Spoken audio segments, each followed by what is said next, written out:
श्री रुद्र संहिता का प्रथम खंड 16वां अध्याय। सृष्टि की उत्पत्ति।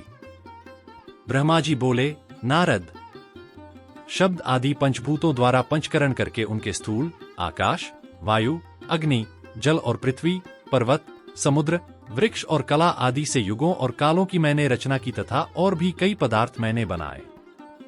उत्पत्ति और विनाश वाले पदार्थों का भी मैंने निर्माण किया है, परंतु जब इससे भी मुझे संतोष नहीं हुआ तो मैंने मां अंबा सहित भगवान शिव का ध्यान करके सृष्टि के अन्य पदार्थों की रचना की और अपने नेत्रों से मरीच को, हृदय से भृगु को, सिर से अंगिरा को, कान से मुनिश्रेष्ठ पुलह को, उदान से पुलस्त्य को, समान से वशिष्ठ को, अपान से कृतु को, दोनों कानों से अत्रि को, प्राण से दक्ष को और गोद से तुमको, छाया से कर्दम मुनि को उत्पन्न किया। सब साधनाओं के साधन धर्म को भी मैंने अपने संकल्प से प्रकट किया।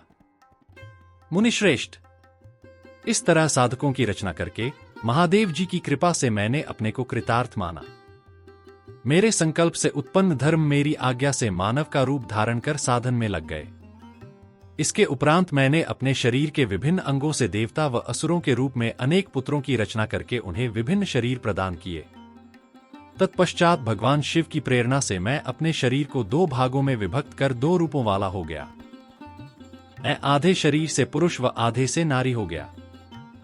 पुरुष स्वयंभुव मनु नाम से प्रसिद्ध हुए एवं उच्चकोटि के साधक कहलाए। नारी रूप से शत्रुपा नाम वाली योगिनी एवं परम तपस्विनी स्त्री उत्पन्न हुई। मनु ने वैवाहिक विधि से अत्यंत सुंदरी शत्रुपा का पाणिग्रहण किया और मैथुन द्वारा सृष्टि को उत्पन्न करने लगे। उन्होंने शत्रुपा से प्रियव्रत और उत्तानपाद नामक दो पुत्र तथा आकुति, देवहूति और प्रसूति नामक तीन पुत्रियां प्राप्त कीं। आकुति का रुचि मुनि से, देवहूति का कर्दम मुनि से तथा प्रसूति का दक्ष प्रजापति के साथ विवाह कर दिया गया। इनकी संतानों से पूरा जगत चराचर हो गया। रुचि और आकुति के वैवाहिक संबंध में यज्ञ और दक्षिणा नामक स्त्री पुरुष का जोड़ा उत्पन्न हुआ। यज्ञ की दक्षिणा से 12 पुत्र हुए। मुने, कर्दम और देवहूति के संबंध से बहुत सी पुत्रियां पैदा हुई। दक्ष और प्रसूति से 24 कन्याएं हुईं। दक्ष ने 13 कन्याओं का विवाह धर्म से कर दिया। ये 13 कन्याएं श्रद्धा, लक्ष्मी, धृति, तुष्टि, पुष्टि, मेधा, क्रिया, बुद्धि, लज्जा, वसु, शांति, सिद्धि और कीर्ति हैं। अन्य 11 कन्याओं ख्याति, सती, संभूति, स्मृति, प्रीति, क्षमा, सन्नति, अनसुया, ऊर्जा, स्वाहा और स्वधा का विवाह भृगु, शिव, मरीचि, अंगिरा, पुलस्त्य, पुलह, कृतु, अत्रि, वशिष्ठ, अग्नि और पितर नामक मुनियों से संपन्न हुआ। इनकी संतानों से पूरा त्रिलोक भर गया। अंबिकापति महादेव जी की आज्ञा से बहुत से प्राणी श्रेष्ठ मुनियों के रूप में उत्पन्न हुए। कल्पभेद से दक्ष की 60 कन्याएं हुईं। उनमें से 10 कन्याओं का विवाह धर्म से, 27 का चंद्रमा से, 13 कन्याओं का विवाह कश्यप ऋषि से संपन्न हुआ। नारद, उन्होंने 4 कन्याएं अरिष्टनेमि को ब्याह दी। भृगु, अंगिरा और कुशाश्व से 2-2 कन्याओं का विवाह कर दिया। कश्यप ऋषि की संतानों से संपूर्ण त्रिलोक आलोकित है। देवता, ऋषि, दैत्य, वृक्ष, पक्षी, पर्वत तथा लताएं आदि कश्यप पत्नियों से पैदा हुए हैं। इस तरह भगवान शंकर की आज्ञा से ब्रह्मा जी ने पूरी सृष्टि की रचना की। सर्वव्यापी शिवजी द्वारा तपस्या के लिए प्रकट देवी, जिन्हें रुद्रदेव ने त्रिशूल के अग्रभाग पर रखकर उनकी रक्षा की, वे सती देवी ही दक्ष से प्रकट हुई थीं। उन्होंने भक्तों का उद्धार करने के लिए अनेक लीलाएं की। इस प्रकार देवी शिवा ही सती के रूप में भगवान शंकर की अर्धांगिनी बनी। परंतु अपने पिता के यज्ञ में अपने पति का अपमान देखकर उन्होंने अपने शरीर को यज्ञ की अग्नि में भस्म कर दिया। देवताओं की प्रार्थना पर ही वे मां सती पार्वती के रूप में प्रकट हुईं और कठिन तपस्या करके उन्होंने पुनः भगवान भोलेनाथ को प्राप्त कर लिया। वे इस संसार में कालिका, चंडिका, भद्रा, चामुंडा, विजया, जया, जयंती, भद्रकाली, दुर्गा, भगवती, कामाख्या, कामदा, अंबा, मृडानी और सर्वमंगला आदि अनेक नामों से पूजी जाती हैं। देवी के ये नाम भोग और मोक्ष को देने वाले हैं। मुनि नारद, इस प्रकार मैंने तुम्हें सृष्टि की उत्पत्ति की कथा सुनाई है। पूरा ब्रह्मांड भगवान शिव की आज्ञा से मेरे द्वारा रचा गया है। ब्रह्मा, विष्णु और रुद्र आदि तीनों देवता उन्हीं महादेव के अंश हैं। भगवान शिव निर्गुण और सगुण हैं। वे शिवलोक में शिवा के साथ निवास करते हैं। श्री रुद्र संहिता का प्रथम खंड 17वां अध्याय। पापी गुणनिधि की कथा। सूत जी कहते हैं, हे ऋषियों। तत्पश्चात नारद जी ने विनयपूर्वक प्रणाम किया और उनसे पूछा, भगवान शंकर कैलाश पर कब गए और महात्मा कुबेर से उनकी मित्रता कहां और कैसे हुई? प्रभु शिवजी कैलाश पर क्या करते हैं? कृपा कर मुझे बताइए। इसे सुनने के लिए मैं बहुत उत्सुक हूं। ब्रह्मा जी बोले, हे नारद, तुम्हें चंद्रमौली भगवान शिव के विषय में बताता हूं। कांपिल्य नगर में यज्ञदत्त दीक्षित नामक एक ब्राह्मण रहते थे, जो अत्यंत प्रसिद्ध थे। वे यज्ञ विद्या में बड़े पारंगत थे। उनका गुणनिधि नामक एक 8 वर्षीय पुत्र था। उसका यज्ञोपवीत हो चुका था और वह भी बहुत सी विद्याएं जानता था, परंतु वह दुराचारी और जुआरी हो गया। वह हर वक्त खेलता कूदता रहता था तथा गाने बजाने वालों का साथी हो गया था। माता के बहुत कहने पर भी वह पिता के समीप नहीं जाता था और उनकी किसी आज्ञा को नहीं मानता था। उसके पिता घर के कार्यों तथा दीक्षा आदि देने में लगे रहते थे। जब घर पर आकर अपनी पत्नी से गुणनिधि के बारे में पूछते तो वह झूठ कह देती कि वह कहीं स्नान करने या देवताओं का पूजन करने गया है। केवल एक ही पुत्र होने कारण वह अपने पुत्र की कमियों को छुपाती रहती थी। उन्होंने अपने पुत्र का विवाह भी करा दिया। माता नित्य अपने पुत्र को समझाती थी। वह उसे यह भी समझाती थी कि तुम्हारी बुरी आदतों के बारे में तुम्हारे पिता को पता चल गया तो वे क्रोध के आवेश में हम दोनों को मार देंगे। परंतु गुणनिधि पर मां के समझाने का कोई प्रभाव नहीं पड़ता था। एक दिन उसने अपने पिता की अंगूठी चुरा ली और उसे जुए में हाराया। दैवयोग से उसके पिता को अंगूठी के विषय में पता चल गया। जब उन्होंने अंगूठी जुआरी के हाथ में देखी और उससे पूछा तो जुआरी ने कहा, मैंने कोई चोरी नहीं की है, अंगूठी मुझे तुम्हारे पुत्र ने ही दी है। यही नहीं, बल्कि उसने और जुआरियों को भी बहुत सारा धन घर से लाकर दिया है। परंतु आश्चर्य तो यह है कि तुम जैसे पंडित भी अपने पुत्र के लक्षणों को नहीं जान पाए। यह सारी बातें सुनकर पंडित दीक्षित का सिर शर्म से झुक गया। वे सिर झुकाकर और अपना मुंह ढककर अपने घर की ओर चल दिए। घर पहुंचकर गुस्से से उन्होंने अपनी पत्नी को पुकारा। अपनी पत्नी से उन्होंने पूछा, तेरा लाडला पुत्र कहां गया है? मेरी अंगूठी जो मैंने सुबह तुम्हें दी थी, वह कहां है? मुझे जल्दी से दो। पंडित की पत्नी ने फिर झूठ बोल दिया, मुझे स्मरण नहीं है कि वह कहां है। अब तो दीक्षित जी को और भी क्रोध आ गया। वे अपनी पत्नी से बोले, तू बड़ी सत्यवादिनी है, इसलिए मैं जब भी गुणनिधि के बारे में पूछता हूं तब मुझे अपनी बातों से बहला देती है। यह कहकर दीक्षित जी घर के अन्य सामानों को ढूंढने लगे, किंतु उन्हें कोई वस्तु न मिली, क्योंकि वे सब वस्तुएं गुणनिधि जुए में हार चुका था। क्रोध में आकर पंडित ने अपनी पत्नी और पुत्र को घर से निकाल दिया और दूसरा विवाह कर लिया। श्री रुद्र संहिता का प्रथम खंड 18वां अध्याय। गुणनिधि को मोक्ष की प्राप्ति। ब्रह्मा जी बोले, हे नारद, जब यह समाचार गुणनिधि को मिला तो उसे अपने भविष्य की चिंता हुई। वह कई दिनों तक भूखा प्यासा भटकता रहा। एक दिन भूख प्यास से व्याकुल वह एक शिव मंदिर के पास बैठ गया। एक शिव भक्त अपने परिवार सहित शिव पूजन के लिए विविध सामग्री लेकर वहां आया था। उसने परिवार सहित भगवान शिव का विधि विधान से पूजन किया और नाना प्रकार के पकवान शिवलिंग पर चढ़ाए। पूजन के बाद वे लोग वहां से चले गए तो गुणनिधि ने भूख से मजबूर होकर उस भोग को से चोरी करने का विचार किया और मंदिर में चला गया। उस समय अंधेरा हो चुका था, इसलिए उसने अपने वस्त्र को जलाकर उजाला किया। यह मानो उसने भगवान शिव के सम्मुख दीप जलाकर दीपदान किया था। जैसे ही वह सब भोग उठाकर भागने लगा, उसके पैरों की धमक से लोगों को पता चल गया कि उसने मंदिर में चोरी की है। सभी उसे पकड़ने के लिए दौड़े और उसका पीछा करने लगे। नगर के लोगों ने उसे खूब मारा। उनकी मार को उसका भूखा शरीर सहन नहीं कर सका। उसके प्राण पखेरु उड़ गए। उसके कुकर्मों के कारण यमदूत उसको बांधकर ले जा रहे थे। तभी भगवान शिव के पार्षद वहां आ गए और गुणनिधि को यमदूतों के बंधनों से मुक्त करा दिया। यमदूतों ने शिवगणों को नमस्कार किया और बताया कि यह बड़ा पापी और धर्म कर्म से हीन है। यह अपने पिता का भी शत्रु है। इसने शिवजी के भोग की भी चोरी की। इसने बहुत पाप किए हैं, इसलिए यह यमलोक का अधिकारी है। इसे हमारे साथ जाने दें ताकि विभिन्न नरकों को यह भोग सके। तब शिव गणों ने उत्तर दिया कि निश्चय ही गुणनिधि ने बहुत से पाप कर्म किए हैं, परंतु इसने कुछ पुण्य कर्म भी किए हैं, जो संख्या में कम होने पर भी पाप कर्मों को नष्ट करने वाले हैं। इसने रात्रि में अपने वस्त्र को फाड़कर शिवलिंग के समक्ष दीपक में बत्ती डालकर उसे जलाया और दीपदान किया। इसने अपने पिता के श्रीमुख से एवं मंदिर के बाहर बैठकर शिव गुणों को सुना है, और ऐसे ही और भी अनेक धर्म कर्म इसने किए हैं।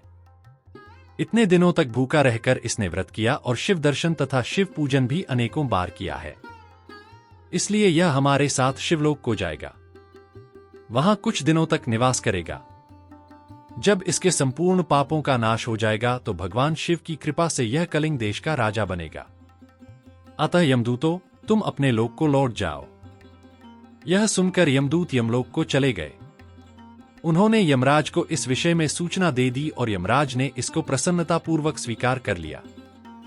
तत्पश्चात गुणनिधि नामक ब्राह्मण को लेकर शिवगण शिवलोक को चल दिए।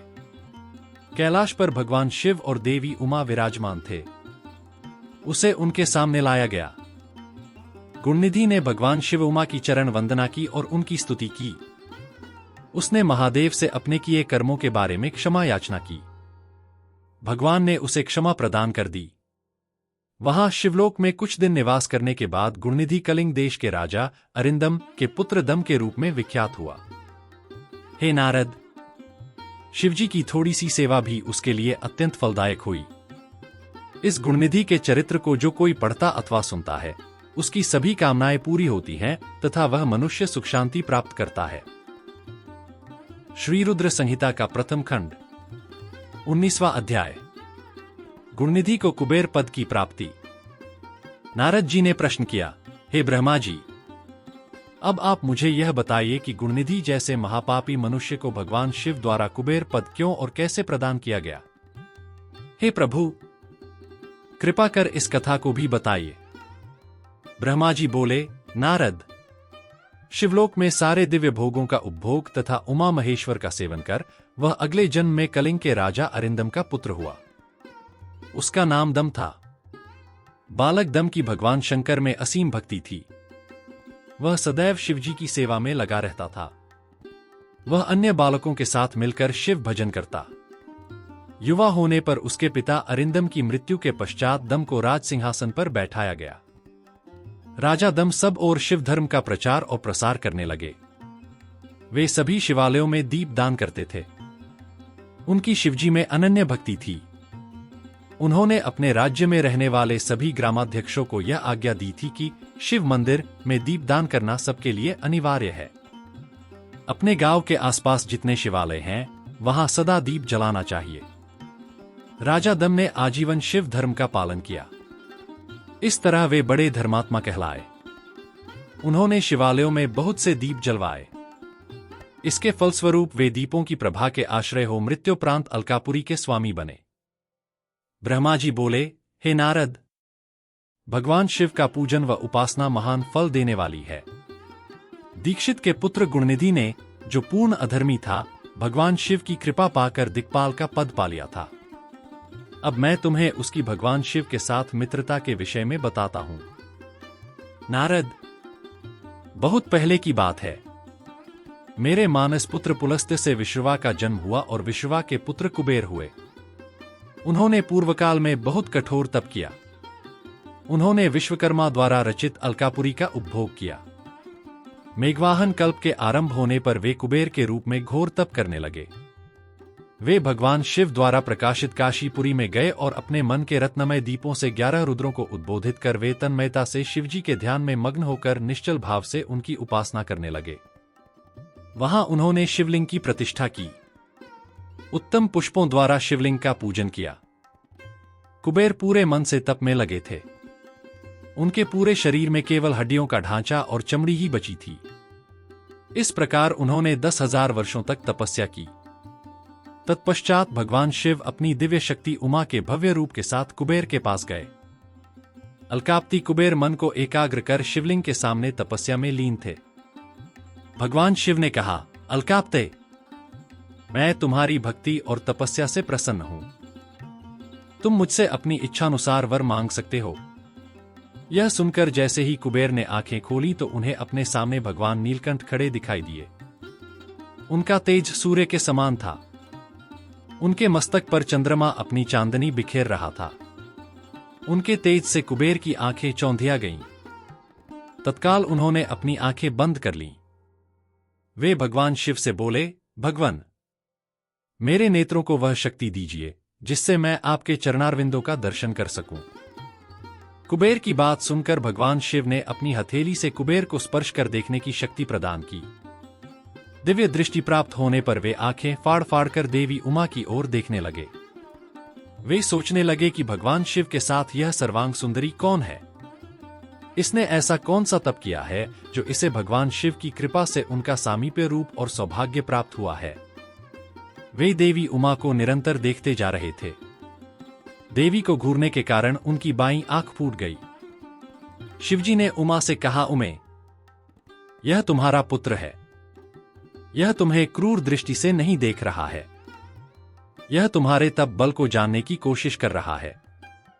फिर भगवान शिव ने कुबेर से कहा, मैं तुम्हारी तपस्या से बहुत प्रसन्न हूं। मैं तुम्हें वर देता हूं कि तुम समस्त निधियों और गुह्य शक्तियों के स्वामी हो जाओ। सुव्रतो, यक्षों और किन्नरों के अधिपति होकर धन के दाता बनो। मेरी तुमसे सदा मित्रता रहेगी और मैं तुम्हारे पास सदा निवास करूंगा, अर्थात तुम्हारे स्थान अलकापुरी के पास ही मैं निवास करूंगा। कुबेर, अब तुम अपनी माता उमा के चरणों में प्रणाम करो। ये ही तुम्हारी माता है। ब्रह्मा जी कहते हैं, नारद, इस प्रकार भगवान शिव ने देवी से कहा, है देवी, यह आपके पुत्र के समान है। इस पर अपनी कृपा करो। यह सुनकर उमा देवी बोली, वत्स, तुम्हारी भगवान शिव में सदैव निर्मल भक्ति बनी रहे। बाईं आंख फूट जाने पर तुम एक ही पिंगल नेत्र से युक्त रहो। महादेव जी ने जो वर तुम्हें प्रदान किए हैं वे सुलभ हैं। मेरे रूप से ईर्ष्या के कारण तुम कुबेर नाम से प्रसिद्ध होगे। कुबेर को वर देकर भगवान शिव और देवी उमा अपने धाम को चले गए। इस प्रकार भगवान शिव और कुबेर में मित्रता हुई और वे अलकापुरी के निकट कैलाश पर्वत पर निवास करने लगे। नारद जी ने कहा, ब्रह्मा जी, आप धन्य हैं। आपने मुझ पर कृपा कर मुझे इस अमृत कथा के बारे में बताया है। निश्चय ही शिव भक्ति दुखों को दूर कर समस्त सुख प्रदान करने वाली है। श्री रुद्र संहिता का प्रथम खंड, 20वां अध्याय। भगवान शिव का कैलाश पर्वत पर गमन। ब्रह्मा जी बोले, हे नारद मुनि, कुबेर के कैलाश पर्वत पर तप करने से वहां पर भगवान शिव का शुभ आगमन हुआ। कुबेर को वर देने वाले विश्वेश्वर शिव जब निधिपति होने का वर देकर अंतर्धान हो गए, तब उनके मन में विचार आया कि मैं अपने रुद्र रूप में, जिसका जन्म ब्रह्मा जी के ललाट से हुआ है और जो संहारक है, कैलाश पर्वत पर निवास करूंगा। शिव की इच्छा से कैलाश जाने के इच्छुक रुद्रदेव ने बड़े जोर जोर से अपना डमरू बजाना शुरू कर दिया। वह ध्वनि उत्साह बढ़ाने वाली थी। डमरू की ध्वनि तीनों लोकों में गूंज रही थी। उस ध्वनि में सुनने वालों को अपने पास आने का आग्रह था। उस डमरू ध्वनि को सुनकर ब्रह्मा, विष्णु आदि सभी देवता, ऋषिमुनि, वेद शास्त्रों को जानने वाले सिद्ध लोग बड़े उत्साहित होकर कैलाश पर्वत पर पहुंचे। भगवान शिव के सारे पार्षद और गणपाल जहां भी थे वे कैलाश पर्वत पर पहुंचे। साथ ही असंख्य गणों सहित अपनी लाखों करोड़ों भयावनी भूत प्रेतों की सेना के साथ स्वयं शिवजी भी वहां पहुंचे। सभी गणपाल सहस्रों भुजाओं से युक्त थे। उनके मस्तक पर जटाएं थीं। सभी चंद्रचूड़, नीलकंठ और त्रिलोचन थे। हार, कुंडल, केयूर तथा मुकुट से वे अलंकृत थे। भगवान शिव ने विश्वकर्मा को कैलाश पर्वत पर निवास बनाने की आज्ञा दी। अपने व अपने भक्तों के रहने के लिए योग्य आवास तैयार करने का आदेश दिया। विश्वकर्मा ने आज्ञा पाते ही अनेकों प्रकार के सुंदर निवास स्थान वहां बना दिए। उत्तम मुहूर्त में उन्होंने वहां प्रवेश किया। इस मधुर बेला पर सभी देवताओं, ऋषिमुनियों और सिद्धों सहित ब्रह्मा और विष्णु जी ने शिवजी व उमा का अभिषेक किया। विभिन्न प्रकार से उनकी पूजा अर्चना और स्तुति की। प्रभु की आरती उतारी। उस समय आकाश में फूलों की वर्षा हुई। इस समय चारों ओर भगवान शिव तथा देवी उमा की जय जयकार हो रही थी। सभी की स्तुति से प्रसन्न होकर भगवान शिव ने उन्हें उनकी इच्छा के अनुसार वरदान दिया तथा उन्हें अभीष्ट और मनोवांछित वस्तुएं भेंट की। तत्पश्चात भगवान शंकर की आज्ञा लेकर सभी देवता अपने अपने निवास को चले गए। कुबेर भी भगवान शिव की आज्ञा पाकर अपने स्थान अलकापुरी को चले गए। तत्पश्चात भगवान शंभु वहां निवास करने लगे। वे योग साधना में लीन होकर ध्यान में मग्न रहते। कुछ समय तक वहां अकेले निवास करने के बाद उन्होंने दक्षकन्या देवी सती को पत्नी रूप में प्राप्त कर लिया। देवर्षि अब रुद्र भगवान देवी सती के साथ वहां सुखपूर्वक विहार करने लगे। हे नारद, इस प्रकार मैंने तुम्हें भगवान शिव के रुद्र अवतार का वर्णन और उनके कैलाश पर आगमन की उत्तम कथा सुनाई है। तुम्हें शिवजी व कुबेर की मित्रता और भगवान शिव की विभिन्न लीलाओं के विषय में बताया है। उनकी भक्ति तीनों लोकों का सुख प्रदान करने वाली तथा मनोवांछित फलों को देने वाली है। इस लोक में ही नहीं परलोक में भी सद्गति प्राप्त होती है। इस कथा को जो भी मनुष्य एकाग्र होकर सुनता या पढ़ता है, वह इस लोक में सुख और भोगों को पाकर मोक्ष को प्राप्त होता है। नारद जी ने ब्रह्मा जी का धन्यवाद किया और उनकी स्तुति की। वे बोले कि प्रभु, आपने मुझे इस अमृत कथा को सुनाया है। आप महाज्ञानी हैं। आप सभी की इच्छाओं को पूर्ण करते हैं। मैं आपका आभारी हूं। शिव चरित्र जैसा श्रेष्ठ ज्ञान आपने मुझे दिया है। हे प्रभो, मैं आपको बारंबार नमन करता हूं।